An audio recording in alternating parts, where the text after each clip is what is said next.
국민 앞에 서야 할 대법원장이 그 자리를 떠났습니다. 국회 국정감사, 국민의 대표가 묻는 자리에서 조희대 대법원장은 아무 말도 남기지 않은 채 회의장을 나섰습니다. 그날 이후 정치권은 뜨겁게 달아올랐습니다. 민주당은 국민 모욕이라 비판했고 국민의힘은 사법부 독립이라 두둔했습니다. 하지만 오늘 우리가 짚어야 할 건 정치 공방이 아니라 사법부의 책임입니다.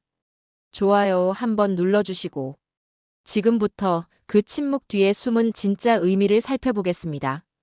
10월 13일 국회 법제사법위원회 대법원 국정감사. 그날 조희대 대법원장은 국민의 질문 앞에 침묵했습니다. 질문이 불편했을 수도 있습니다. 그러나 불편한 질문이야말로 민주주의가 작동하는 방식 아닐까요? 문대림 민주당 대변인은 이렇게 말했습니다. 국민의 대표 앞에서 답해야 할 책임을 저버린 것. 그것은 사법부가 개혁의 기회를 걷어찬 행위다.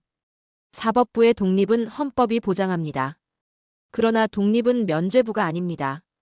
권력으로부터의 독립이지 국민으로부터의 분리는 아닙니다. 사법부는 비판받지 않아야 할 성역이 아니라 책임을 져야 하는 국가기관입니다. 조희대 대법원장은 그동안 수많은 논란 속에서도 단 한 번도 분명한 입장을 밝히지 않았습니다. 비상계엄, 내란 주범 석방, 법원 폭동. 이 모든 사태가 국민적 공분을 불러왔지만 그의 입에서는 단 한마디의 반성도 해명도 나오지 않았습니다. 국민이 기대하는 건 완벽한 판결이 아닙니다. 책임 있는 자세와 공정한 기준입니다. 그런데 사법부의 수장은 언제나 침묵으로 일관해왔습니다. 그 침묵은 이제 독립이 아니라 회피로 들립니다. 정의는 말이 아니라 태도에서 시작됩니다. 그 태도가 무너질 때 사법부는 국민에게서 신뢰를 잃습니다. 이번 국감은 사법부가 국민 앞에 다시 설 수 있는 마지막 기회였는지도 모릅니다. 그 자리는 정치청문회가 아니라 국민과의 대화의 자리였습니다. 그런데 조희대 대법원장은 그 기회를 버렸습니다. 그의 이석은 단순한 퇴장이 아니라 국민과의 단절이었습니다. 민주당이 말한 사법개혁의 마지막 기회라는 말이 과장이 아닙니다. 양승태 사법농단 이후에도 변한 것은 많지 않았습니다. 사법부는 여전히 자기 보호의 벽 안에 머물러 있습니다. 내부의 비판은 침묵으로 덮이고 국민의 목소리는 외부 간섭이라며 차단됩니다.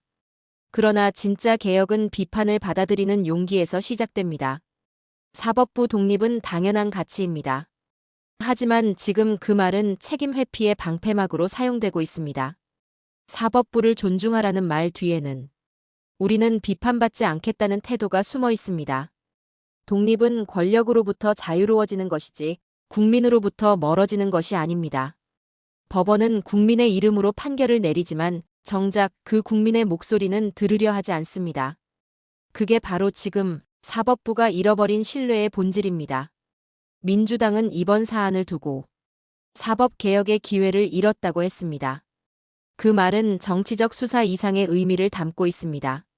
사법부가 스스로 개혁하지 않는다면 결국 국민이 개혁을 요구하게 된다는 뜻입니다. 반면 국민의힘은 사법부 독립을 침해하지 말라고 주장했습니다.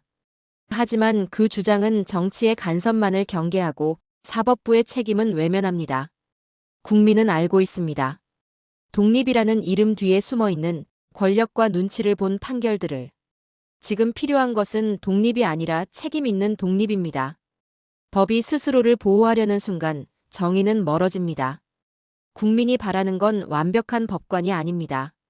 실수하더라도 정직하게 인정하고 국민 앞에 서는 사법부입니다. 정치인은 국민에게 심판받습니다. 하지만 사법부는 그 심판으로부터 자유롭습니다. 그 자유가 책임 없는 자유가 될 때 법은 권력이 되고 국민은 피의자가 됩니다. 조희대 대법원장이 국감장에서 떠난 그 순간 국민은 다시 느꼈습니다. 사법부는 여전히 자기 세상에 살고 있구나. 법은 국민의 것이어야 합니다. 사법부는 스스로의 권위보다 국민의 신뢰를 지켜야 합니다. 조희대 대법원장의 침묵은 너무 길었습니다. 그 침묵은 이제 국민의 분노로 돌아오고 있습니다. 민주주의는 권력이 아니라 책임으로 완성됩니다. 사법부가 그 책임을 외면한다면 그 독립은 껍데기일 뿐입니다.